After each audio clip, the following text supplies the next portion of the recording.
Oh, golly.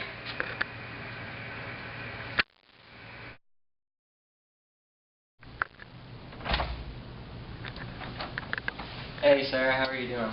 I'm good. Well, I've been having a lot of abdominal pain, and Have you had any changes in your diet recently? actually, we're just getting back from a trip to the Dominican, so I've definitely eaten a lot of things that I wouldn't normally eat. Well, go to order a stool sample. You can meet my receptionist, schedule a follow-up appointment, and I'll see you in a week. Okay, sounds good.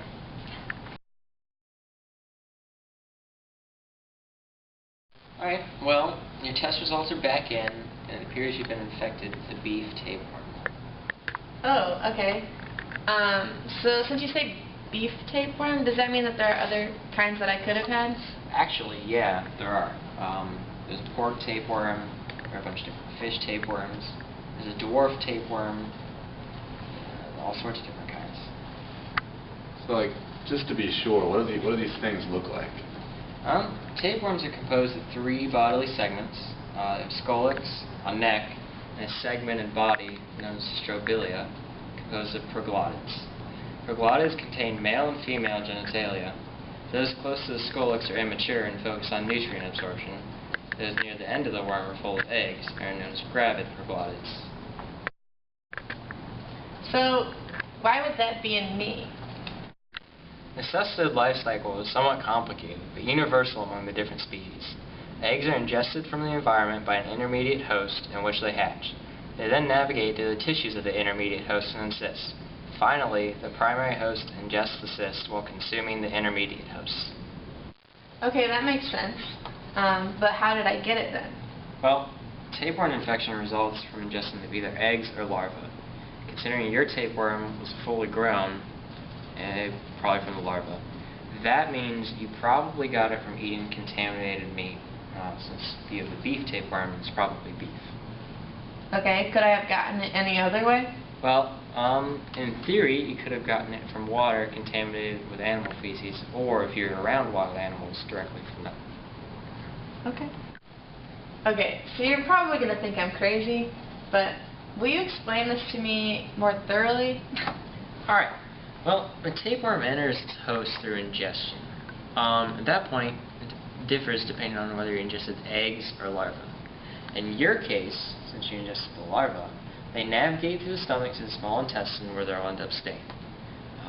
They attach to the intestine using their scolex, and they attach using various hooks and suckers. If eggs are ingested, they'll hatch and navigate out of the GI tract and surrounding tissues. This can include muscles, organs, and nerves. Once eggs reach their next destination, they insist and wait to be ingested into the next host. So this all makes sense to me, but why can't my body just fight it off naturally then? Now, first off, tapeworms are immune to many of the defenses of the digestive system, such as the high acidity of the stomach. It's not to say the immune system doesn't know that tapeworms are there. It's just that tapeworms are very good at directly combating the immune system. They do this through a few complicated strategies, none of which may mean very much to you. They include antigen overload, immunosuppression, and anti-inflammatory mechanisms. This sounds pretty bad. All I'm having is abdominal pain. Will it get any worse? Well, you're actually kind of unlucky. Usually, tapeworm infections are asymptomatic. It's not in the tapeworm's best interest to let its host know it's there. Though other common symptoms include gastrointestinal and abdominal pain like you had, cramps, anorexia, as in loss of appetite, nausea, diarrhea, weight loss, megaloblastic anemia, which means the tapeworm is stealing enough vitamin B from you that you develop anemia, or malaise, which is just the general feeling of unwellness. Rare complications can include intestinal blockage or bile duct blockage. Now, if this would have left your intestines and gone into surrounding tissues, at that point it becomes a condition known as cysticercosis, which is where, like I explained before, the worms form cysts in your tissues. If it navigates to your brain or nerves, a condition known as neurocysticercosis, that could result in seizures and possibly death. So like, is this contagious? Like, can I get this from her? Not likely. The person-to-person contact isn't likely to result in transmission. However, if she's contaminated, it's possible you could get it after eating food prepared by her or drinking fluids that she's handled. So just be careful. Good to know. So what measures should I take to prevent this? Like I explained earlier, tapeworms are often passed through food.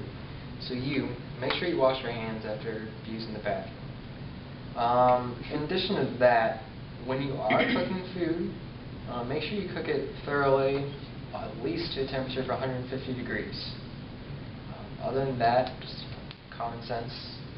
That's it. Okay. Okay. I think I'm feeling pretty comfortable with this information, so where do we go from here? What can you do for me? The good news is that tapeworm infections like yours are relatively easy to treat. We're prescribed medicines from a drug class known as antihelminthics, including drugs like praziquantel, which is biltricide, and albendazole, which is brand name albendazole. Both are pretty good. I want to go ahead and prescribe praziquantel for you.